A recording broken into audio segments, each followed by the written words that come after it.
Welcome to this explainer. Today, we're diving into one of the absolute most extraordinary archaeological sites in all of human history, Bamiyan. It's this incredible lost city of caves and monasteries that literally transformed a rugged Afghan mountain into a global cultural crossroads.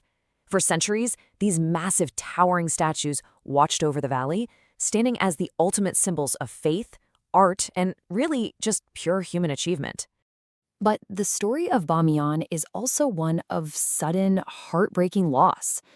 I mean, how does a 1,500-year-old wonder, a monument that survived multiple empires and countless invasions, just vanish? Well, to truly understand the tragic destruction of this site in 2001, we first need to travel back in time and meet the civilization that carved these stone sentinels right out of the earth. Section 1. The Ultimate Cultural Crossroads. Okay, if you look at a map of central Afghanistan, you'll spot this valley completely surrounded by rugged mountains. But here's the thing, this wasn't some remote, isolated outpost. No way. It was a massive melting pot. For thousands of years, caravans traveled through here on the legendary Silk Road, basically bridging Central Asia, South Asia, China, and the Middle East. Just picture the scene for a second. You've got merchants trading silk, spices, and precious stones, literally rubbing shoulders with monks and pilgrims. It was a true global hub where Greek, Persian, Indian, Chinese, and Central Asian ideas all collided and fused together into something completely new. Section 2. Carving the Giant Buddhas. So around the early centuries of the Common Era, Buddhism started spreading into this region.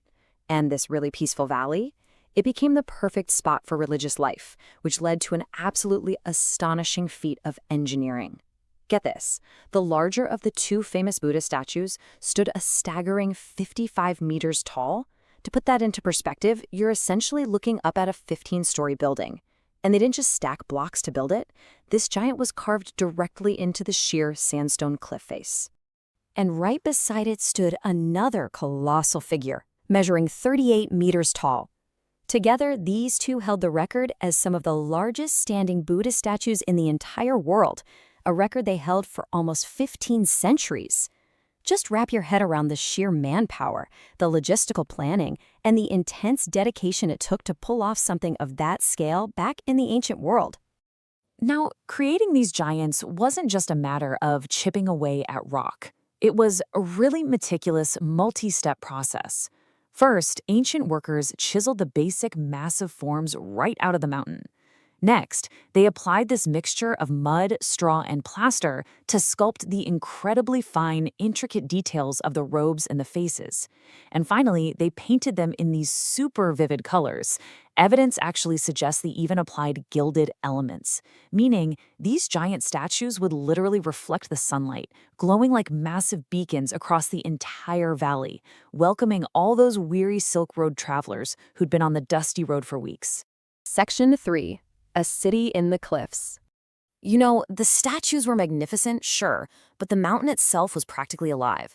The surrounding sandstone cliffs held hundreds of caves, and these weren't just empty holes in the wall. They acted as a sprawling network of homes, meditation chambers, temples, and full-on libraries. They were all connected by this intricate maze of tunnels, stairways, and hidden passageways. Archaeologists actually believe thousands of people lived, studied, and worshipped here.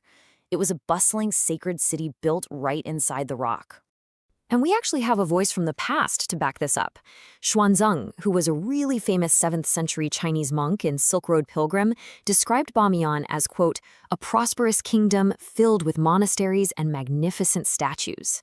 This first-hand account is so cool because it gives us a direct window into the valley during its golden age, showing us just how legendary and vibrant this Buddhist center was across the ancient world. The art inside those caves, it perfectly mirrored Bamiyan's spot at the crossroads of the world. The wall paintings are this beautiful collision of global minds. You have Greek naturalistic forms mixing seamlessly with Indian Buddhist imagery, Persian decorative richness, and distinct Central Asian styles. But here is perhaps the most mind-blowing detail of the whole shebang. Some of these artworks are actually among the earliest known examples of oil-based painting in human history. Seriously, this valley wasn't just copying styles from travelers, it was a hub of true creative innovation, pushing the absolute boundaries of what was possible in ancient art. Let's look at how this all unfolded over time. Over the centuries, the valley's fortunes shifted. After the golden age of the giants, political and religious changes swept through Central Asia, bringing the Islamic transition. Buddhism declined and the monasteries were largely abandoned.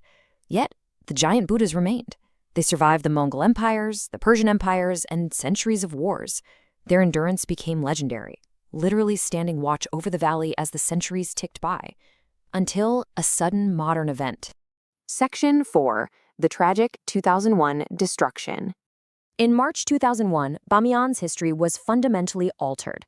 The world watched in shock as monuments that had stood tall for nearly 15 centuries were deliberately destroyed. Explosives and artillery were used to completely reduce these legendary 1,500-year-old stone sentinels to rubble. The mountain face, which had been this incredible testament to ancient endurance, was permanently changed. The reaction to this was immediate and worldwide. There was universal condemnation from international historians, archaeologists, cultural organizations, and global religious leaders alike. It was recognized everywhere as a profound cultural loss.